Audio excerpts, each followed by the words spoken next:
Vamos a ver 2 Corintios 3:18. ¿Qué nos dice? A ver, dice así. Por tanto, nosotros todos, mirando a cara descubierta, como en un espejo, la gloria del Señor, somos transformados de gloria en la misma imagen, como por el Espíritu del Señor. Voy a repetir de nuevo, hermano. Por tanto, nosotros todos, mirando a cara descubierta como en un espejo la gloria del Señor, somos transformados de gloria en la misma imagen como por el Espíritu del Señor. Entonces, aquí vendría una pregunta. ¿Cuál sería la voluntad del hombre?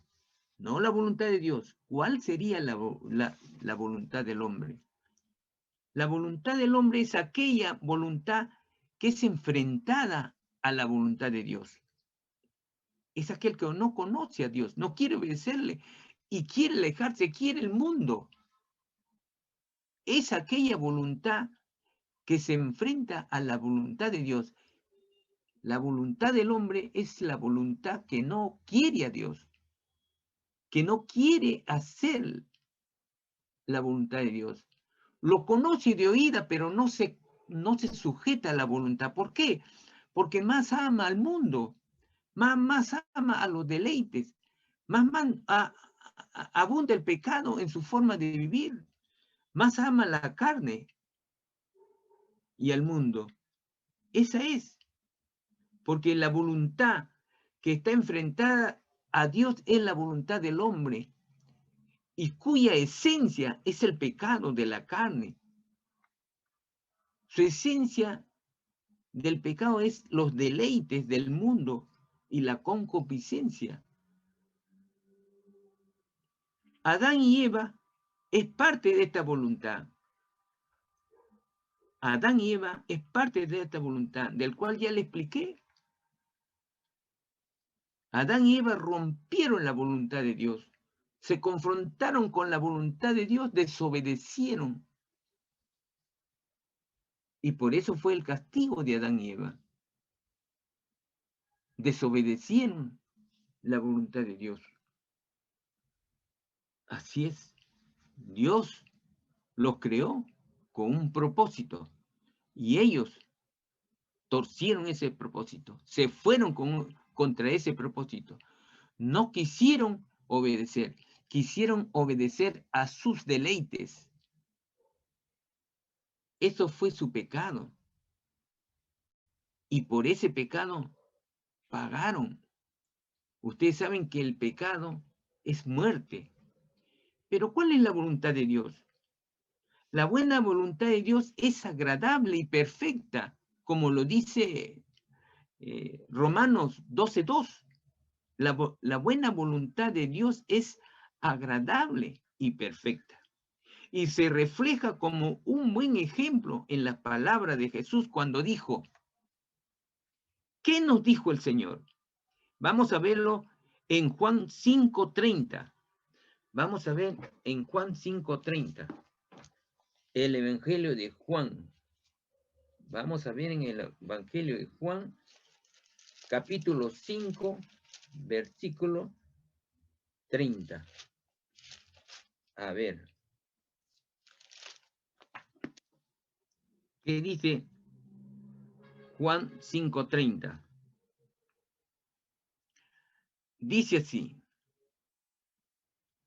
no puedo yo hacer nada por mí mismo, según oigo, así juzgo. Y mi juicio es justo, porque no busco mi voluntad, sino la voluntad del que me envió. ¿Y quién le había enviado a Jesucristo, nuestro Señor? El Padre Jehová. Y lo vuelvo a repetir. Juan capítulo 5, versículo 3. No puedo yo hacer nada por mí mismo. Según oigo, así juzgo. Y mi juicio es justo, porque no busco mi voluntad, sino la voluntad del que me envió, la del Padre. Miren que Cristo, nuestro Señor, Él no hacía su voluntad. Él hacía la voluntad del Padre. Acá Él lo confiesa. Él hacía la voluntad del Padre. Y cuánto más nosotros que somos humanos, pecador y débil, lleno de pecado y lleno de errores. Si Cristo, que es perfecto, hace la voluntad del Padre y no hace su propia voluntad. Entonces, ¿cuánto más nosotros deberíamos hacer la voluntad del Padre? ¿Cuánto más y con mayor qué? Con mayor razón. Con mayor razón tenemos que buscar la voluntad del Padre. Así es. Porque hay mucha consecuencia aquel que va contra la voluntad de Dios. Como lo hemos visto, acabamos de ver que contra la voluntad de Dios, ¿quiénes se fueron? Adán y Eva. ¿Y cuál fue su pecado? Lo acabamos de decir. Pecaron. ¿Y tuvieron qué? El pecado entró a ellos. Y cuando entra el pecado, entra la muerte. Así es. Esa es la voluntad. ¿Y cuál es la voluntad de Dios?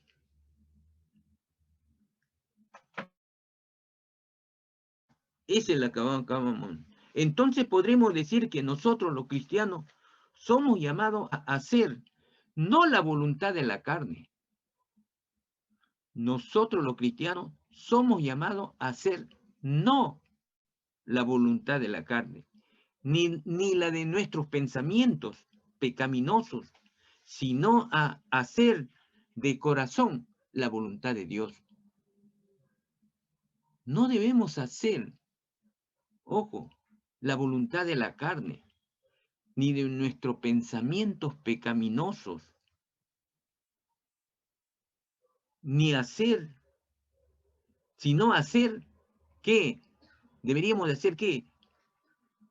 La voluntad, ¿de quién? De Dios, pero la voluntad hay que hacerlo de corazón, de corazón.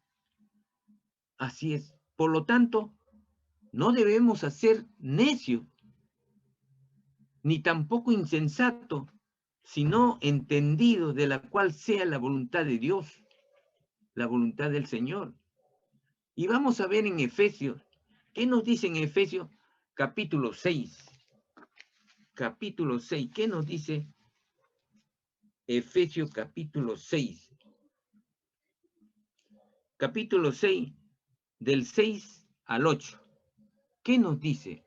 A ver, la palabra de Dios dice así: no sirviendo al ojo como los que quieren agradar a los hombres, sino como siervos de Cristo de corazón, haciendo la voluntad de Dios, sirviendo de buena voluntad como al Señor y no a los hombres, sabiendo que el bien que cada uno hiciere, ese recibirá del Señor, sea siervo o sea libre.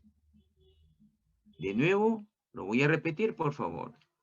No sirviendo al ojo como los que quieren agradar a los hombres, sino como siervos de Cristo de corazón, haciendo la voluntad de Dios. Ojo, la voluntad de Dios. ¿Cuál es la voluntad de Dios? Cuando estás en un trabajo, hermano, ¿cuál es la voluntad de Dios? Que estés mirando a qué hora vas a salir, estés mirando, bueno, pues, cómo sustraernos o robar cualquier cosa en el cual estás trabajando, o hacerse el que está trabajando y a media trabaja, no hace un trabajo honrado. No, el Señor dice, no debes estar sirviendo en la empresa que trabajas, solamente estás trabajando cuando te ve tu jefe. No, debes estar trabajando las cuantas horas tienes que trabajar y rectamente y perfecto tu trabajo. Tu trabajo debe ser un mejor trabajo que la de aquel que no conoce a Dios. Porque cuando haces perfectamente tu trabajo honradamente, estás honrando a Dios. ¿Por qué honras a Dios así? porque lo que se van a enterar es que tú eres un hijo de Dios. Ellos van a decir, ah, este es evangélico, qué bien trabaja. ¿Cómo es, no? En esa religión, en esa que dice que son evangélicos, qué bien. ¿Serán todos los jóvenes así? Si fuera así, yo quisiera que en mi trabajo, aquí en mi empresa vengan así. Ahí estás honrando a Dios. Pero cuando faltamos a nuestro trabajo y no trabajamos bien, estamos deshonrando a Dios. Dice, ese evangélico, mira, dice que es evangélico, pero ¿qué? Es un ratero, o es un flojo, un desasiado. Tantas cosas, deshonramos el nombre de Dios. Y eso es vergonzoso, muy vergonzoso. Honremos a Dios con nuestro trabajo, honremos a Dios con la verdad, honremos a Dios cuando somos veraces en nuestro trabajo, honestos. Eso nos está diciendo ahí. O sea, no sirviendo al ojo, no sirviendo sino que debes, en tu trabajo es como si estuvieras sirviendo a Cristo, sirviéndole a Él, estás sirviendo a Él. Ese sería nuestra actitud ante nuestro trabajo y trabajar no solamente honradamente, que nuestro trabajo sea agradable, estar contento con lo que trabajo, con lo que me dan, con lo que me pagan. Ese es honrar también a Dios. Así es, hermano. Eso es lo que quiere Dios de todos sus hijos, de todos sus siervos, de todo aquel que dice llamarse cristiano, de todo aquel que lo busca, de todo aquel que se alimenta de su palabra, de todo aquel que dice, yo soy de Cristo. Muchos lo honran de palabra, pero en los hechos no lo honran, lo deshonran. Y no debemos hacer. Acá nos está diciendo el Señor que en Efesios 6, en el 6, capítulo 6, del 6 al 8, nos está diciendo, honremos a Dios, honremos a Dios, honremos en nuestro trabajo, en la calle, en la calle, en mi hogar, en tu casa, con tus hijos, con tu esposa, con tus padres. Hónrale cuando estás en el ómnibus, en el micro. Hónrale a Dios. Que te diferencies de lo demás, que estás andando derecho. Eso es lo que quiere Dios, esa es la voluntad de Dios para con su pueblo. Es así, Dios quiere que nos comportemos de esa manera. Dios quiere. Así honramos a Dios. Honramos a Dios cuando ¿qué? Cuando por ejemplo se cae una moneda en el micro o en el ómnibus, lo recoge la moneda y le dice, oye, se te ha caído, toma. Estás honrando a Dios. Dios se contenta con tu actitud, pero se pone triste. El Espíritu Santo que está contigo en tu corazón se pone triste si esa moneda lo agarras sabiendo de quién se le ha caído y te lo echas al bolsillo, o cuando no le pagas. Honremos a Dios. Esa es la voluntad de Dios. Esa es la voluntad de Dios. La voluntad de Dios es que hagas conforme a tu palabra. Esa es la voluntad. Se entristece el espíritu que tenemos en nuestro corazón cuando no hacemos la voluntad de Dios. La voluntad de Dios tenemos en Mateo, capítulo 28, versículo, el último versículo. ¿Qué nos dice? Ir y predicar, dice la palabra de Dios. Esa es la voluntad de Dios. Si yo conozco a alguien que está queriendo la voluntad de Dios, queriendo conocer la palabra de Dios, como sucedió en Felipe. Felipe, ¿qué pasó con Felipe? Felipe estaba predicando y el Espíritu de Dios le dice, anda al etíope, en Etiopía, que ahí te necesitan. Y el Espíritu se lo llevó, así, desapareció y se fue allá. Es cierto, la vainita Felipe, naranja. acuérdense, Felipe fue el primero que predicó a los gentiles en Samaria. Fue el primero, Pero, antes que Pedro, antes que Pablo. Pues es un hombre obediente a la palabra de Dios.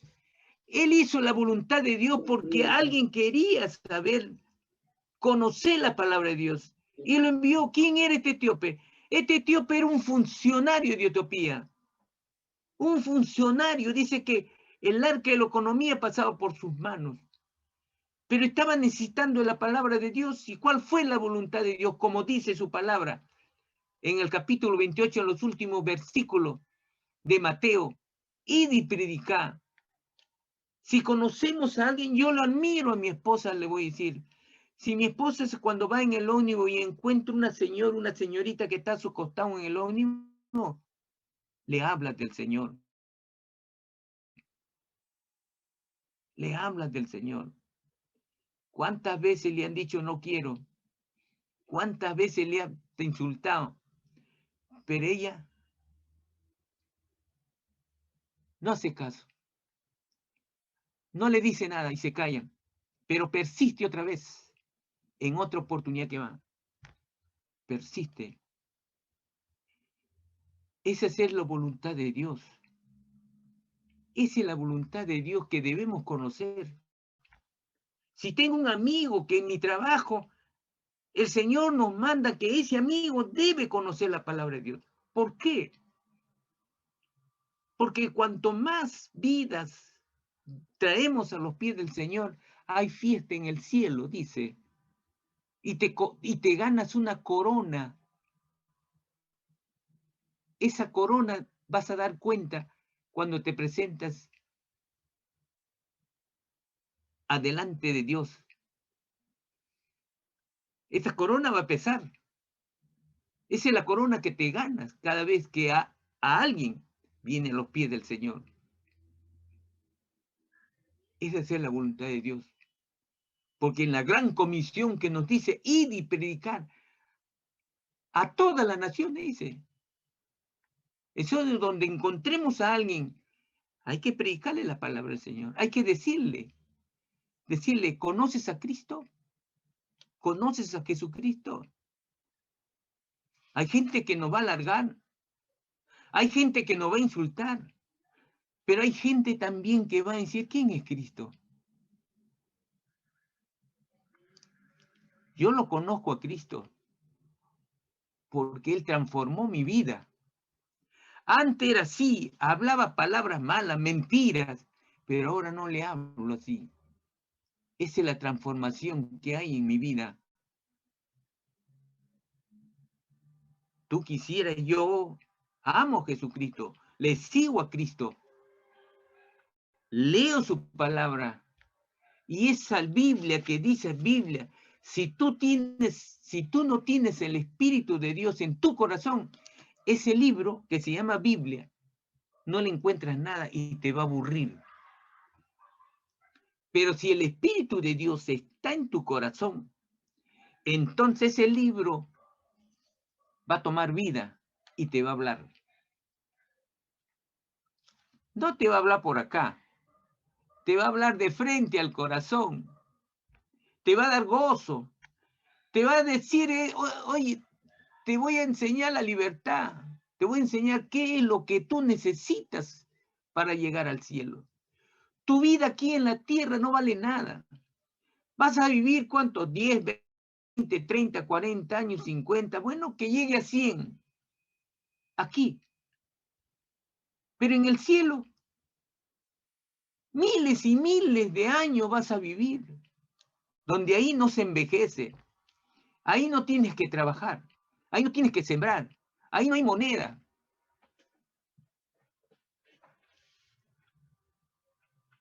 Lee la Biblia y ahí te va a contestar qué es lo que hay allí. Esa es la voluntad de Dios. Ese es hacer la voluntad. Ahí donde nos encontramos. Así nos digan lo que nos digan. No interesa. De repente de 100 que le puede decir, habrá uno que se convierta.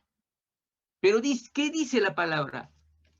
La palabra dice que cuando hay uno que se convierte a Cristo, en el cielo hay que fiesta. Fiesta, dice. Se alegra el espíritu en tu corazón y vas a ver cuál es la diferencia entre hablarle a alguien y hablarle a nadie. Esa es la voluntad de Dios. Es una de la voluntad de Dios. Entonces tenemos que, dice acá, entonces podemos decir que nosotros los cristianos somos llamados a hacer, no la voluntad de la carne, sino la voluntad de Dios. No la voluntad de nuestros pensamientos, no, de nuestros pensamientos, ¿qué? De concupiscencia, de maldad, de nuestros pensamientos malos, sino esa mente renovada por la palabra de Dios. Cuando nuestra mente, nuestro corazón es renovada, cuando nos alimentamos de la palabra de Dios. ¿Cuál es la voluntad de Dios? La voluntad de Dios que es que cuando hables de mí, dice el Señor, tienes que estar lleno tu corazón. ¿De qué? De mi palabra. Porque si no está mi palabra en tu corazón, vas a hablar palabra de hombre. Y la palabra de hombre es que está lleno de pecado, está lleno del mundo. Entonces, para yo hablar de Dios, mi corazón debe estar lleno de su palabra. ¿Y cuándo está lleno? Cuando yo oro. ¿Cuando qué? Cuando yo me alimento de su palabra. Cuando yo le hablo al Señor cuando estoy caminando. Cuando estoy caminando, cuando estoy sentado en el ómnibus y veo algo, le digo, Señor, tanta maldad ahí. Señor, pobrecita esa parejita, está pidiendo limona, tiene un hijito. ¿Qué pasará, Señor? Ten misericordia de esa pareja que se ha venido, no sé por qué, cuál será. No le han enseñado seguramente sus padres para tener descendencia, qué requisitos debemos tener. Pero perdónalo, Señor, y ten misericordia. Ten misericordia, Señor. Orar por otros, conversar con el Señor. No hay necesidad de que en nuestros labios salga palabra. El Señor nos escucha cuando está en nuestra mente, está en nuestro corazón. Le he hablado así, hermana, y he tenido respuestas del Señor. Dice el Señor que antes que en tu corazón se forme la palabra, la idea, Él ya lo conoce. El Señor ya lo conoce, hermano. El Señor es omnipotente. Él está en todo lugar. Está aquí, en el Japón, en la China, en Rusia, en Estados Unidos, en todo lugar está el Señor. Es tan poderoso. Y el Señor no se cansa. El Señor no se cansa. No es así. Porque Él no es un Señor de debilidad. Él no es un Señor imperfecto. Él no es un Señor que habla y hoy día y mañana habla otra cosa. No. El Señor es un Señor de señores. Es un Dios de dioses, omnipotente. No hay un Dios antes y ahora y después igual a Él. No hay, ni lo habrá, dice el Señor. Él es único. No hay. Vamos a leer, hermano, ¿qué nos dice 1 Juan 2:17? O sea, ¿cuál es el premio para el que hace la voluntad de Dios? Vamos a ver, ¿qué nos dice el Señor? 1 Juan dice 2:17. 1 de Juan 2:17.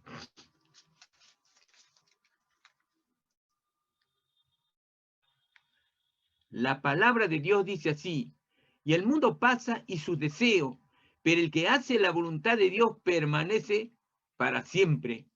Mire, mire, vamos a rescatar lo que dice el Señor acá. Y el mundo pasa. El mundo se refiere a este mundo como también a todo el pecado del mundo. Y sus deseos, ya ve, el pecado. Pero el que hace la voluntad de Dios permanece para siempre. ¿Por qué? Cuando hacemos la voluntad de Dios, hermano, te ganas la vida eterna. Ese es el premio. Para hacer la voluntad de Dios, cuando haces la voluntad de Dios, te ganas ¿qué? La vida eterna. Porque cuando hace la voluntad de Dios, cuando yo me alimento de Dios, oro por mi vecino, oro de repente, el hermano me ha contado sobre una pareja, oraré por esa pareja, oraré por su hijo. Esa es mi misión, esa es lo que quiere Dios, esa es la voluntad de Dios. Si yo conozco a alguien que está sufriendo y no puedo hacer nada por él, entonces viene mi oración. Viene mi oración. Hacer la voluntad de Dios. Ya les conté una vez que había una viejita al final de la iglesia. Oraba todos los días y cada vez que estaba ahí. Una viejita que nadie le da bola. Pero el pastor, pues, había bastante gente que se convertía. Pero el premio mayor, ¿quién lo tuvo? ¿El pastor o esa viejita? Esa viejita. Esa viejita tuvo. Ya ustedes lo saben, esa viejita, los dos llegaron al cielo, uno tras de otro. Pero primerito se fue pues, la viejita y después el pastor. El pastor dijo, el Señor, pues como he trabajado bastante, tendré pues, una mansión. ¿Sí? Le dio su mansión. Pero la mansión de la viejita era el triple la de él. Y cuando pasó por la viejita, dijo, ¡qué bueno! Nunca he visto, qué bueno. Pero cuando llegó a la de él, dijo, así es bueno. Pero señor, ¿por qué la viejita, pues? Yo soy del pastor de la iglesia y esta viejita estaba al final. El Señor le dijo, el que trabajó más no eres tú, esa viejita. Tú dabas los sermones, muy bien, correcto, tu premio es este. Pero esa viejita oraba por ti oraba. Y oraba por todos los convertidos. Y oraba para que tú convirtieses. Hacía más trabajo que tú. Entonces el que trabaja más, ¿no te parece que recibe más? Así como los talentos. Entonces, calladito el pastor. Sí, señor, correcto. ¿Qué nos quiere decir? Que la oración es muy importante para el Señor. Cuando uno ora, es porque conoce a Dios. Cuando el cristiano ora, es porque quiere acercarse a Dios. Cuando el cristiano ora, porque su corazón lo anhela al Señor. Cuando el cristiano ora, porque conoce a su Señor, que es poderoso, santo y puede todo lo que le puede dar. Ese es el que ora. El que ora conoce a su Señor, que es poderoso, que es santo, santo y santo.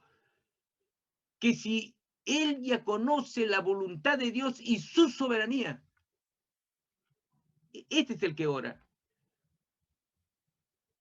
Ese de repente conoce más de lo que conoce el pastor.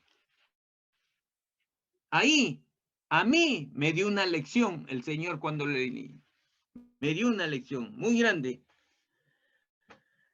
Habemos en Mateo 19:20, esa es la que yo le había dicho, ven, 19:20 en Mateo, ese es el que le había dicho, hermano. Ese es el que le había dicho yo. Mateo 28. El último, 28, el 19 y 20. Dice, por tanto, id y haced discípulos a todas las naciones, bautizando en el nombre del Padre y del Hijo y del Espíritu Santo, y enseñándoles que guarden todas las cosas que os he mandado. Y aquí yo estoy con vosotros todos los días hasta el fin del mundo. Esa es la voluntad de Dios, que prediquemos su palabra en todo lugar. En todo lugar. No en la iglesia, porque en la iglesia van todos los cristianos. Es en la calle, es en el carro. Es ahí donde, si tengo carro, ahí donde echo gasolina. En todo lugar. Así es. Pero enseñándole, pues dice, enseñando que es su palabra, pues.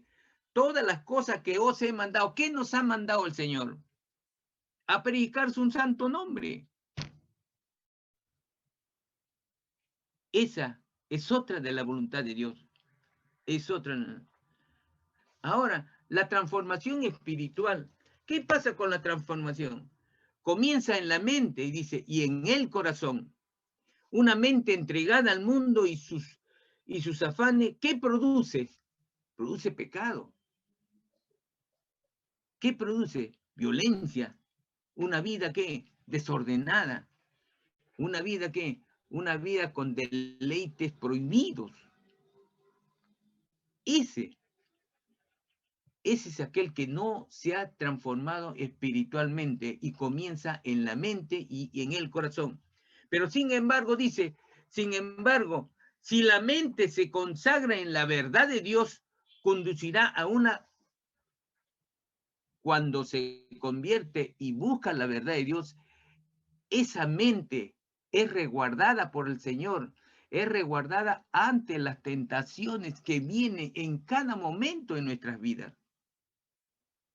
Porque la palabra de Dios, cuando entra en nuestro corazón, en nuestra vida, hay una relación íntima tenemos con el Señor, buscándole diariamente, orando, ayunando. El día de hoy yo ayuné. Ayunemos, hermano. Es necesario. El Señor nos manda y nos dice, acuérdese cuando los apóstoles no pudieron sanar al hijo de un señor que estaba endemoniado y era lunático. Pero el Señor lo sanó, ¿y qué le dijo los apóstoles? Le dijo, Señor, ¿por qué nosotros no hemos podido? Cuando el Señor le había dado poder para que ellos también puedan sanar. Le dio el don de sanidad, pero no pudieron. ¿Y qué fue lo que le dijo el Señor? Por su poca fe. Y cuando nuestra fe es el que se va a debilitar, nuestra fe se debilita cuando no comemos la palabra de Dios. No comemos, no nos alimentamos de Dios. Ahí se debilita porque me alejo de Dios. Ahí se debilita. No oro, no busco a Dios. Ahí se debilita mi fe. Ahí se debilita mi fe. Así es. El convertido se aparta de esa antigua vida porque ya dejó, ya fue transformado. Ya dejó la vida atrás, la vida vieja dejó atrás. Ahora tiene una vida nueva, transformada a Cristo Jesús. Ya reconoce quién es Cristo. Ya reconoce que Cristo murió por él y por todas las... Ya reconoce que la sangre de Cristo, ¿qué hizo la sangre de Cristo? Pagó mis pecados, pagó mi deuda, murió por mí. Ese sacrificio fue por mí y por todos los hombres y todas las mujeres. Esa es la transformación. Ahora, ¿qué nos dice? Vamos a ver en Hechos, capítulo 13. Aquí terminamos. En Hechos de los Apóstoles, capítulo 13. Esto me gusta mucho, hermano, en lo que vamos a leer. Hechos, capítulo 13.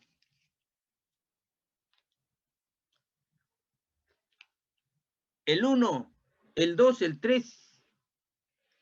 Y miren, la palabra de Dios dice así. Había entonces en la iglesia que capítulo 13, versículo 1. Había entonces en la iglesia que estaba en Antioquía, había profetas y maestros.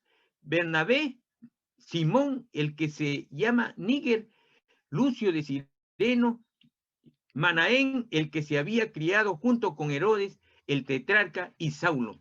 Saulo, que era Pablo. Ministrando estos al Señor y ayunando, o sea, estaban orando y ayunando. Dijo el Espíritu Santo, le dijo ahí al grupo, le dijo, apartarme a Bernabé y a Saulo para la obra a los que he llamado.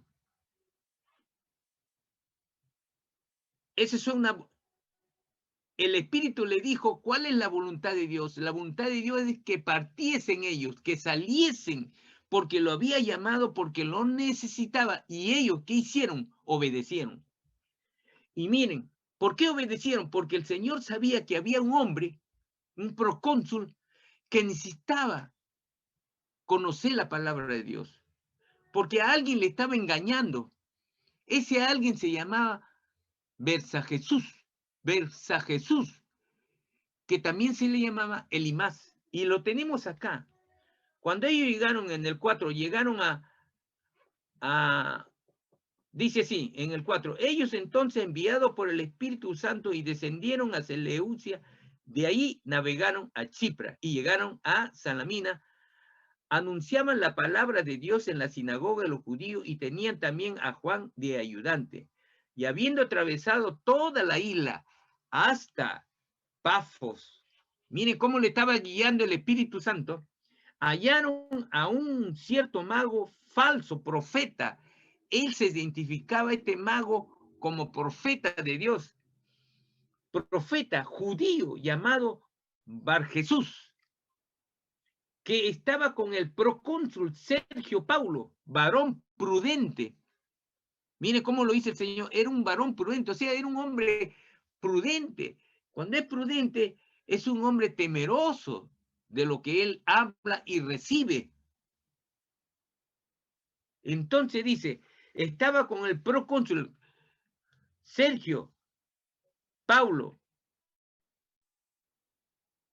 varón prudente, llamando a Bernabé y a Saulo, deseaba oír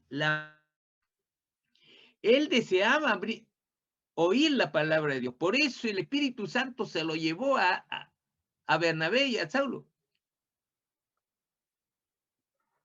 Ellos obedecieron al Espíritu Santo cuando estaban orando y estaban ayunando. Y fueron y llegaron. Y no era de un día para otro, se demoraron días.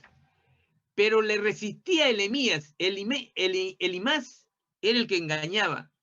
El mago, pues así se traduce su nombre, procurando apartar de la fe al procónsul. Entonces Saulo, que también es Pablo, lleno del Espíritu Santo, fijando en él, o sea, fijando en el falso profeta los ojos, le dijo, oh lleno de todo engaño y de toda maldad, hijo del diablo, enemigo de toda justicia, no cesarás de trastornar los caminos rectos del Señor. Y acá viene el castigo. Ahora, pues he aquí, la mano del Señor está contra ti y serás ciego y no verás el sol por algún tiempo. E inmediatamente cayeron sobre él oscuridad y tinieblas. En otras palabras, se volvió ciego. Y andando alrededor, buscaba quien le condujese de la mano. Entonces el procónsul, viendo lo que había sucedido, creyó y maravillado de la doctrina del Señor, creyó, tuvo fe y se convirtió. Tuvo fe y se convirtió. Este hombre quería escuchar la palabra de Dios. Y el Espíritu lo llevó ¿a quién? A Bernabé y a Pablo. Así como fue con el etíope. El etíope fue transportado en un segundo. Pero este no, estos fueron por el mar, en barco fueron. Fueron a la isla, Seleucia primero y después a la otra isla, Pafos. Ahí estaba. Ahí estaba este procónsul. Este procónsul era un funcionario romano, pero quería conocer la palabra del Señor. Pero le estaban engañando. ¿Quién le estaba engañando? Un falso profeta, un mago, Bar Jesús. Pero también le llamaban Elimás. Es así. Es así, hermano. Hicieron la voluntad de Dios. Hicieron la voluntad de Dios. La voluntad de Dios aquí era que vayan y puedan hablarle del que quería saber de Dios.